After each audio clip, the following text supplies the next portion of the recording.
hebat. Ayo kita mulai ya. 1, 2. 1, 2. 2, 2, 1. 1, 2, 1. Ya, mantap ya Bapak Ibu. Terima kasih. Selamat pagi Bapak Ibu guru.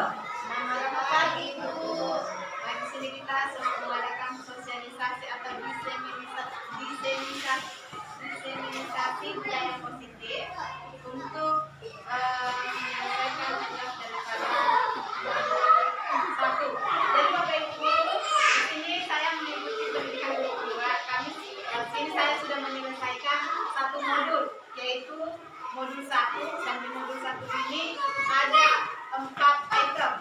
Nah, yang pertama kita bisa modul 1, 1, 2, 1, 3, dan ini yang terakhir yaitu modul 1, 4 tentang budaya positif.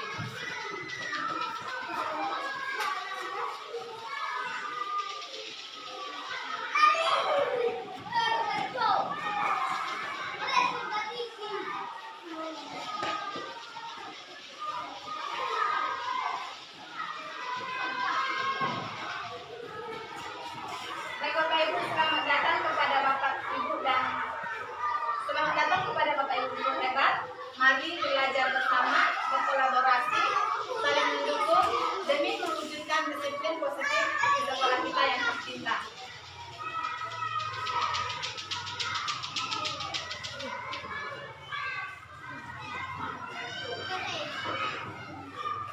Pada sosialisasi kali ini, Bapak Ibu, saya ingin menyampaikan konsep-konsep kunci dalam modul budaya positif.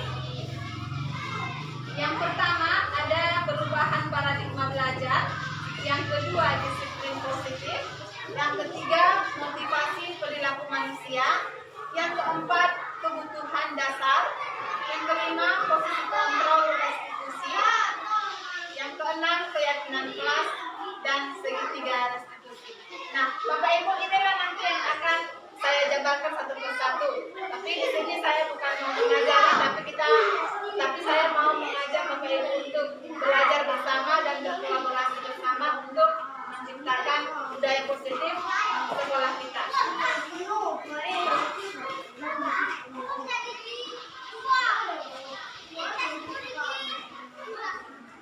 Yang pertama ada perubahan paradigma belajar. Pembelajaran dengan paradigma baru ini dirancang berdasarkan prinsip pembelajaran yang bersifat diferensiasi, sehingga setiap siswa belajar sesuai dengan kebutuhan dari tahap pertumbuhannya untuk mewujudkan profil pelajar Pancasila. Jadi perubahan paradigma ini, kalau misalnya biasanya kita mengajar di dalam kelas itu secara keseluruhan kita memperhatikan anak. Tetapi kalau di perubahan paradigma ini kita sudah lebih memperhatikan kebutuhan setiap anak. Nah, jadi kalau misalnya artinya kita menerapkan bermacam-macam model belajar di dalam satu kelas. Nah, kalau selama ini satu macam aja karena kita anggap satu aja sifat daripada anak. Ternyata sekarang kita mengubah paradigma belajarnya bahwa pembelajaran itu bersifat diferensiasi atau beragam. Baik, yang kedua, ya di sini semuanya itu untuk mewujudkan profil pelajar Pancasila. Profil pelajar Pancasila ini ada 6. Apa itu yang pertama, Bapak Ibu? Iya, ada di sini bergotong royong, kreatif, bernalar kritis, mandiri, beriman, bertakwa kepada Tuhan Yang Maha Esa dan berakhlak mulia, dan berkebinekaan global.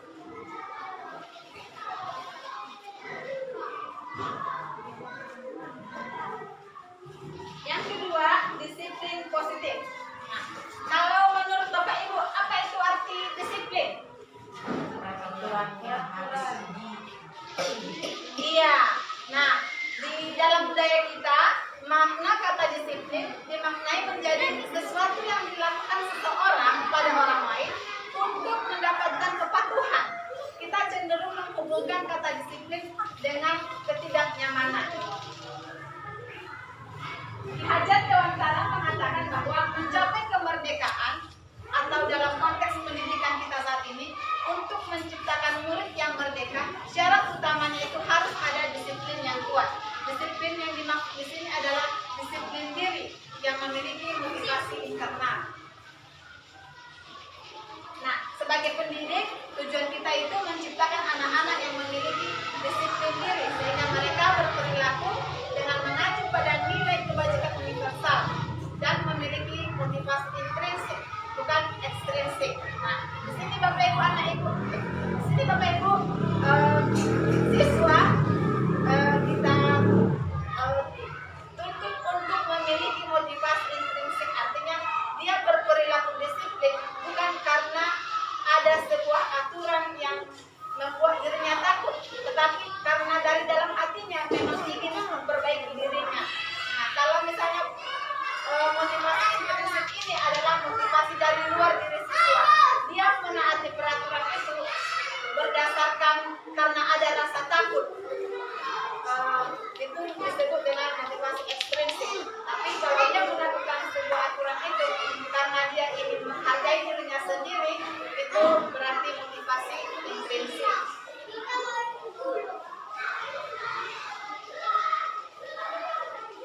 Dian Gosen dalam bukunya menyatakan ada 3 motivasi perilaku manusia. Nah, yang pertama, untuk menghindari ketidaknyamanan atau hukuman. Nah, ini adalah tingkat terendah dari motivasi perilaku manusia. Biasanya orang yang motivasi perilakunya untuk menghindari hukuman atau ketidaknyamanan akan bertanya, apa yang akan terjadi apabila saya tidak melakukannya? Sebenarnya mereka sedang menghindari permasalahan yang mungkin muncul dan berpengaruh pada mereka secara fisik, psikologis, maupun tidak terpenuhinya kebutuhan mereka.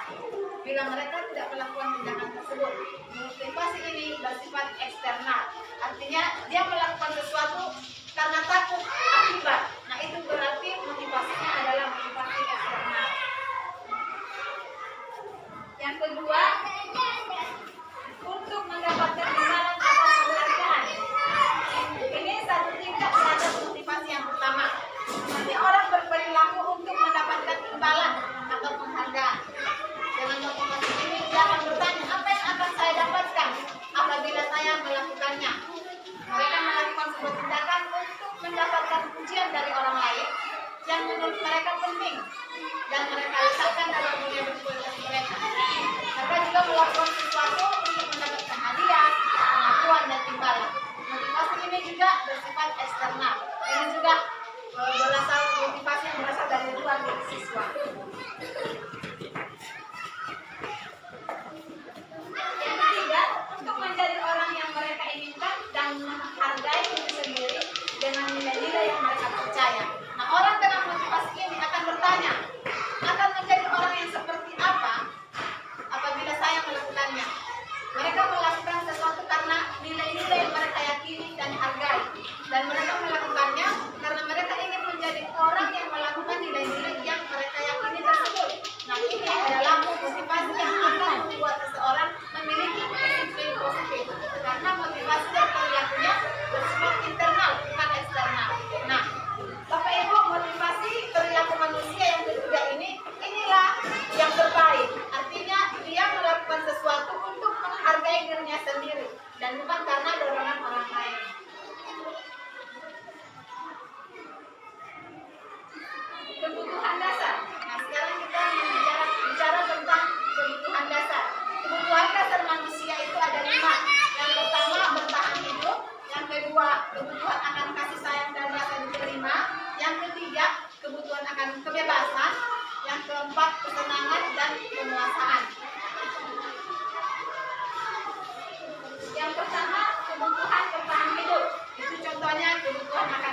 mereka, teman sebaya, sangatlah penting. Mereka juga biasanya suka bekerja dalam kelompok.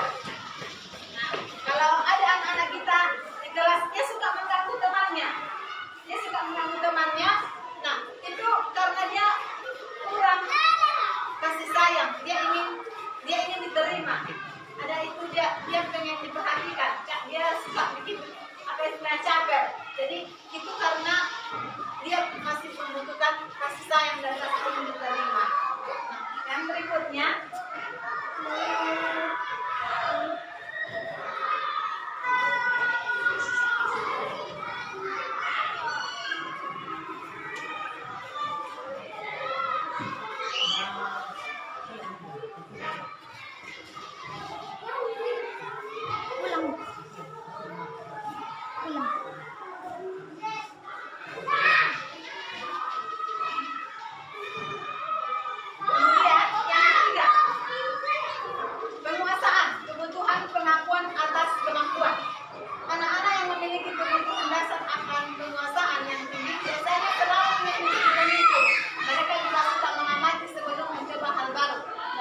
dan merasa kecewa bila melakukan kesalahan.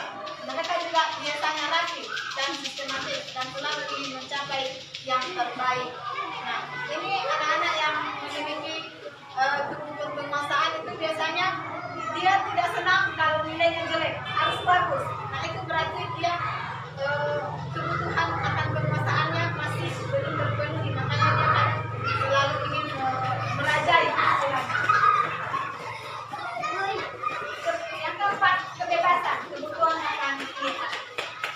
Kebutuhan untuk bebas adalah kebutuhan akan kemandirian. Otonomi memiliki pilihan dan mampu mengendalikan arah hidup seseorang.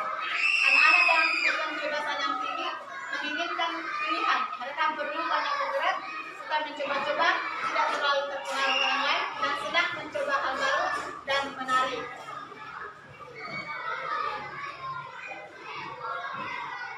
Yang kelima, kebutuhan akan kesenangan. Anak-anak dengan kebutuhan dan kesenangan yang tinggi biasanya ingin menikmati apa yang dia lakukan. Mereka juga bisa berkonsentrasi tinggi saat mengerjakan hal yang disenangi. Mereka suka permainan dan suka mengoleksi barang, suka bergurau, suka melucu, dan juga mengemaskan. Bahkan saat mereka bertindak buruk, mereka masih terlihat lucu. Nah, di sini kita sering melihat di kelas, dia itu suka ganggu temannya.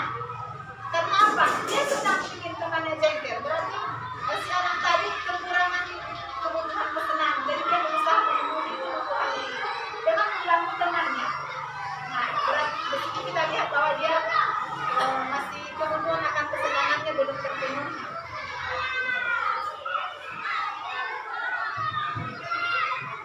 Yang kelima, posisi kontrol restitusi. Ada 5 posisi kontrol restitusi. Yang pertama, penghukum. Penghukum ini sering menggunakan fisik maupun verbal. Dia bisa menghukum secara fisik atau dengan kata-kata. Yang kedua, pembuat merasa bersalah. Nah, pada posisi ini biasanya guru akan bersuara lebih lembut. Pembuat merasa bersalah akan menggunakan keheningan yang membuat orang lain merasa tidak nyaman, bersalah, atau rendah diri. Kata-kata yang keluar dengan lembut seperti ibu sangat kecewa dengan kamu. Berapa kali bapak harus memberitahu kami ya? Gimana coba kalau orang tua kami tahu kamu begini? Nah, di sini inilah kata-kata posisi yang membuat merasa bersalah. Yang ketiga, teman. Posisi kontrol yang ketiga, teman. Guru pada posisi ini tidak akan menyakiti murid, namun akan tetap berupaya mengontrol murid melalui persuasi. Jadi di sini ada juga efek negatif yang kita anggap sebagai teman siswa tersebut, efeknya nanti kita jadi tidak dihargai. Nah, posisi pemantau. Memantau berarti mengawasi. Pada saat kita mengawasi, kita bertanggung jawab atas perilaku orang-orang yang kita awasi. Posisi pemantau berdasarkan pada peraturan-peraturan dan konsentrasi. Pertanyaan yang diajukan seorang pemantau, peraturannya apa?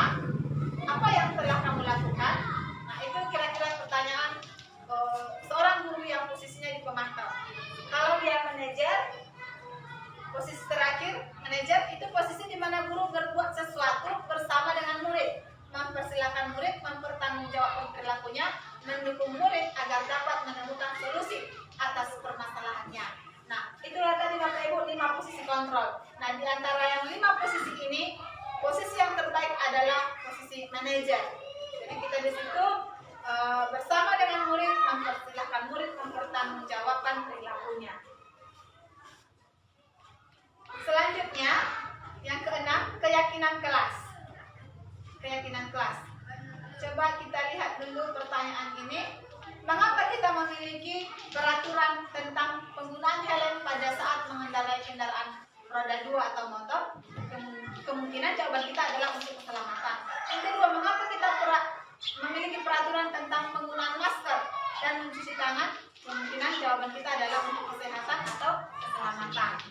Nah, nilai-nilai keselamatan atau kesehatan inilah yang kita sebut sebagai suatu keyakinan, yaitu nilai-nilai kebajikan universal yang disepakati secara tersirat dan tersurat, lepas dari latar belakang suku, negara, bahasa maupun agama.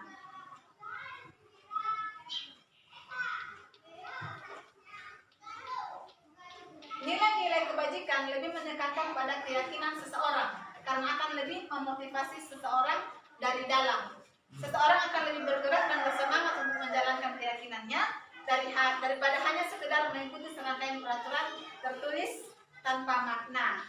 Nah, jadi di sini keyakinan kelas itu peraturan yang diadakan berdasarkan kesepakatan bersama dan kita yakin kita bisa mempertanggungjawabkannya. Itulah yang disebut dengan keyakinan kelas.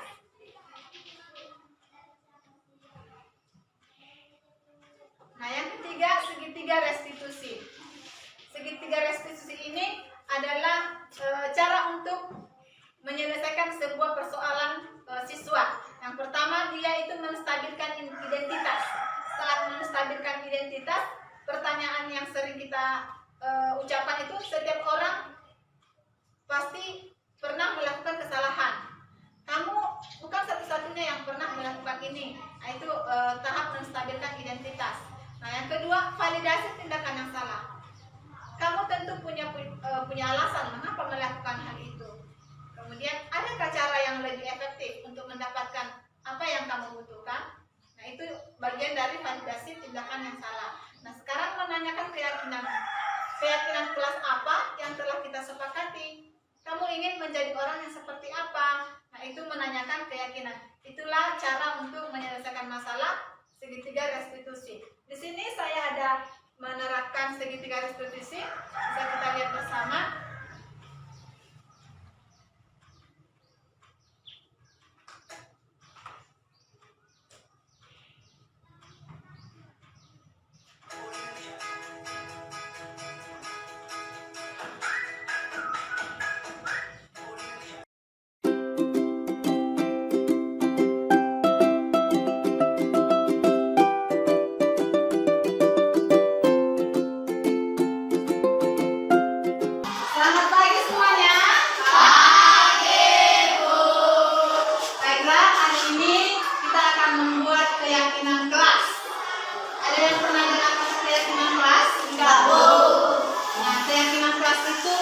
Seperti peraturan kelas.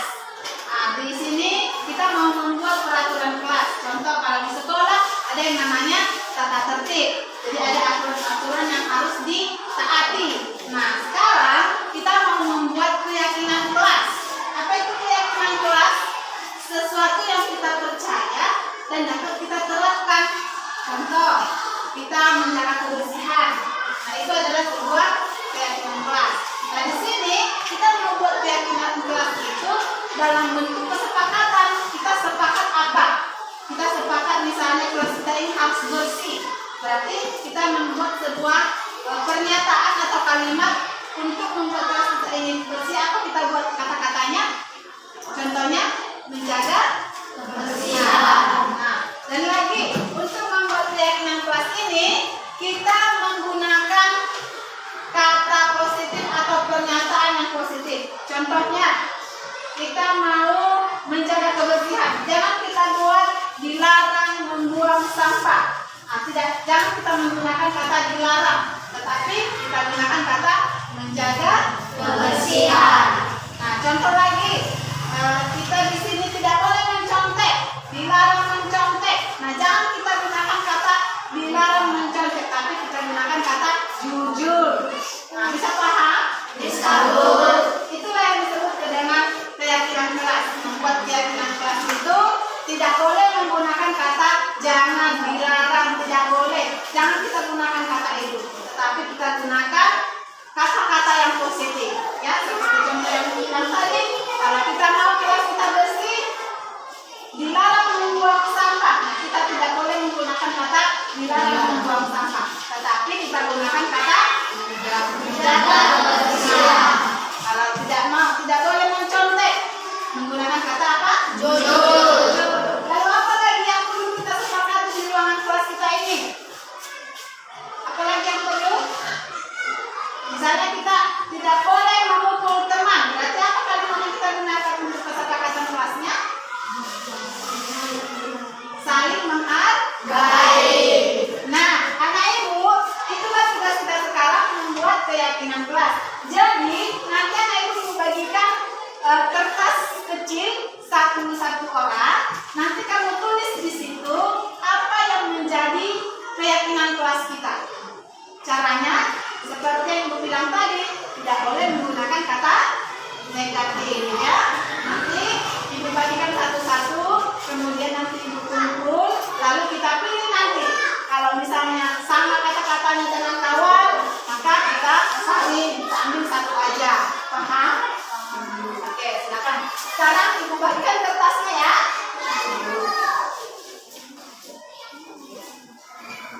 Mana mereka yang dua orang lagi? Enggak, Bu.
Audio Jungle.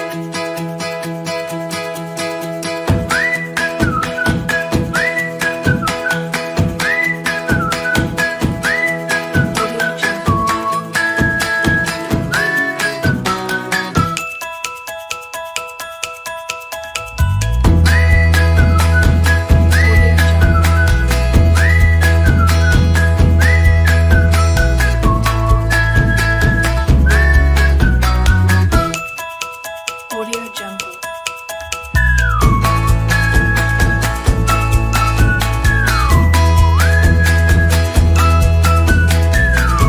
Audio Jungle.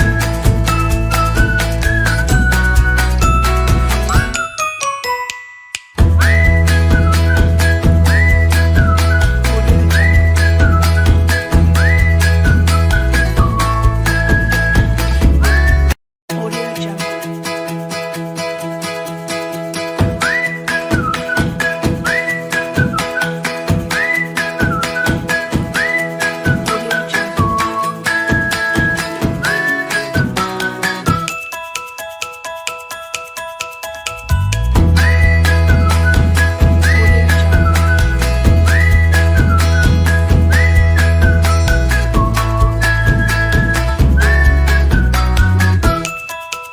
Audio Jungle. Audio Jungle. Audio Jungle. Audio Jungle.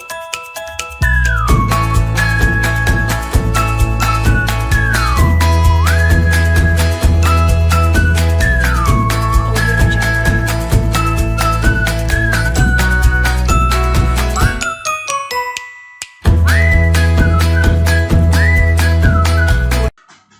Bunga, kamu tahu kenapa si Bunga dipanggil? Tahu karena saya ingat Si Bunga berangkat dari rumah pukul berapa? pukul 7.30 Bu. Si Bunga tahu pukul berapa sekolah kita masuk? Tahu Bu, pukul 7.30. Nah, kalau si Bunga berangkat dari rumah pukul 7.30, sekolah kita masuk pukul 7.30, apakah si Bunga sudah datang tepat waktu? Tidak Bu, saya terlambat. Setiap manusia pernah melakukan kesalahan. Itu adalah manusiawi ya Bunga. Ibu juga pernah melakukan kesalahan. Ibu datang ke sekolah terlambat dan masuk ke dalam kelas terlambat.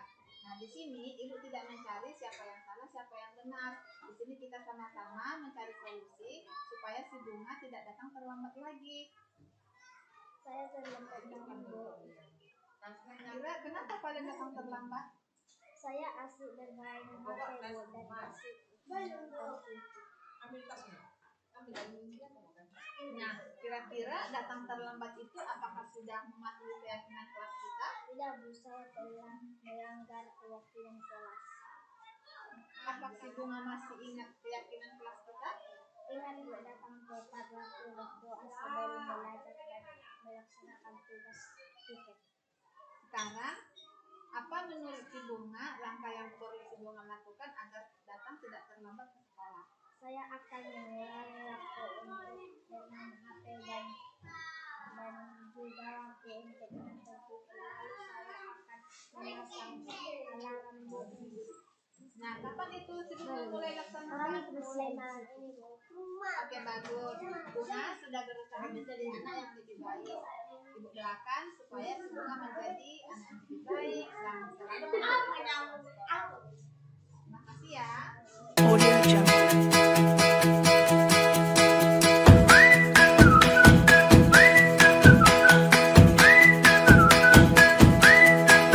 Aulia tahu kenapa Aulia ibu panggil? Tahu Bu, karena saya makan cacing pelajaran.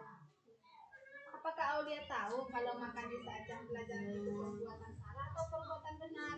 Kalau salah Bu. Ibu juga tahu makan itu adalah suatu kebutuhan. Ibu juga kalau ibu lapar pasti ibu makan. Tapi kita juga harus tahu pada saat lapar kita harus makan. Memangnya Aulia tadi pagi tidak sarapan? Tidak Bu. Mengapa Aulia tidak sarapan? Kalau Aulia sarapan, Aulia pasti terlambat Bu ke sekolah. Memangnya Aulia bangun tidur jam berapa? Jam 6.30 Bu. Kok nggak sempat sarapan? Setelah bangun tidur Bu, saya nonton TV. Setelah jam 7 lewat, Aulia buru-buru ke sekolah. Apa yang Aulia lakukan sudah benar. Aulia tiba di sekolah dengan tidak terlambat. Nah, apakah Aulia masih ingat keyakinan kelas kita? Bu, kita harus menghargai orang lain dari diri sendiri. Nah, kalau Aulia makan di kelas, apakah Aulia sudah menghargai orang lain dan diri sendiri? Belum, Bu. Nah, di sini Ibu tidak mau mencari siapa yang salah, siapa yang benar. Tetapi Ibu Aulia sama-sama mencari solusi bagaimana supaya Aulia tidak lagi makan di dalam kelas. Aulia akan makan sebelum berangkat sekolah dan bangun lebih awal. Nah, kira-kira kapan Aulia mulai melakukan hal-hal yang Aulia sebutkan tadi? Aulia akan mulai besok, Bu. Nah, baik. Ibu harap Aulia menjadi anak yang lebih baik lagi, mentaati peraturan sekolah, dan jangan mengulangi lagi. Ya, Bu. Nah, terima kasih ya. Ya, Bu. Perkenalkan, nama saya Bunga dari SD Negeri 1585 Pinang-Sore 15. Perasaan saya setelah melakukan restitusi bersama Ibu Lasma adalah sangat senang karena saya mendapatkan solusi dari permasalahan saya datang terlambat ke sekolah. Terima kasih Ibu Lasma telah memberikan saya solusi yang saya berjanji tidak akan terlambat lagi datang ke sekolah. Perkenalkan, nama saya Aulia dari SD Negeri 158055 Pinang-Sore 15. Tadi saya dipanggil oleh Bu Lasma karena saya makan jajan di kelas. Tetapi saya tidak dimarahi oleh Ibu Lasma. Tetapi kami sama-sama mencari solusi dari permasalahan saya. Terima kasih Bu Lasma. Saya tidak akan mengulanginya lagi.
Nilai dan peran guru penggerak.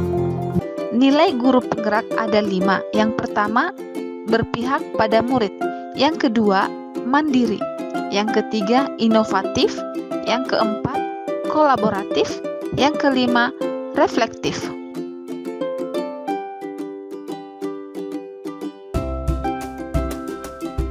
Peran guru penggerak.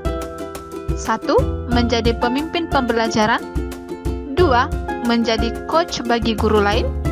3. Mendorong kolaborasi. 4. Mewujudkan kepemimpinan murid. 5. Menggerakkan komunitas praktisi.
Masuk, masuk. Aku yang nampak. Bilang dulu, ini kelas 6, panen berapa? Ini kelas 6 panen kangkung. Ya. Ya, perempuan ini dicuci ini baru masukkan sini. Ayo.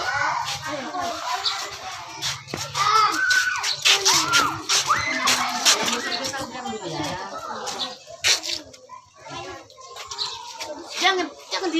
Jangan situ kau apa?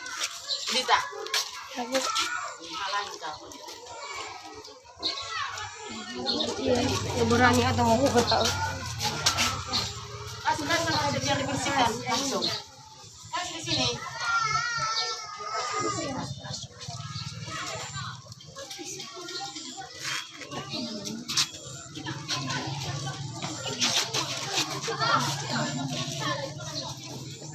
Yang kecil-kecil dijelaskan ya.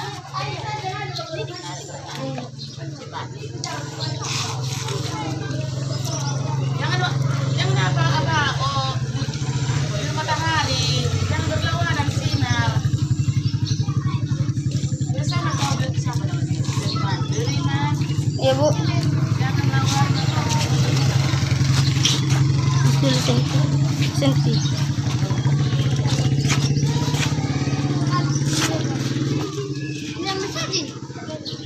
Sabar.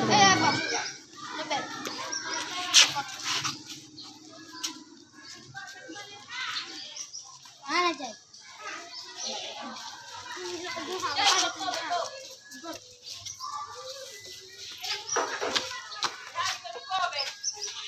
Ada bu memang sedang kok.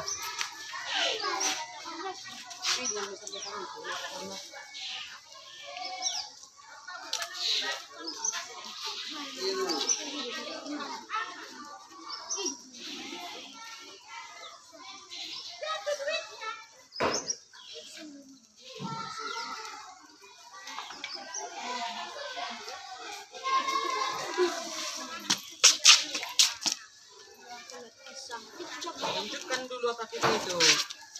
Oh, bayam itu. Di rumah. Apa bayangnya? Kacang panjang. Sudah tahu bang. Iya. Kacang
Pancasila, beriman dan bertakwa pada Tuhan yang Esa dan berakhlak mulia, berkebinekaan global, gotong royong mandiri, kreatif dan bernalar kritis, belajar Pancasila, beriman dan bertakwa pada Tuhan yang Esa dan berakhlak mulia, berkebinekaan global, gotong royong mandiri, kreatif dan bernalar kritis.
Belajar Pancasila, beriman dan bertakwa pada Tuhan yang Esa dan berakhlak mulia, berkebinekaan global, gotong royong mandiri, kreatif dan bernalar kritis, belajar Pancasila, beriman dan bertakwa pada Tuhan yang Esa dan berakhlak mulia, berkebinekaan global, gotong royong mandiri, kreatif dan bernalar kritis.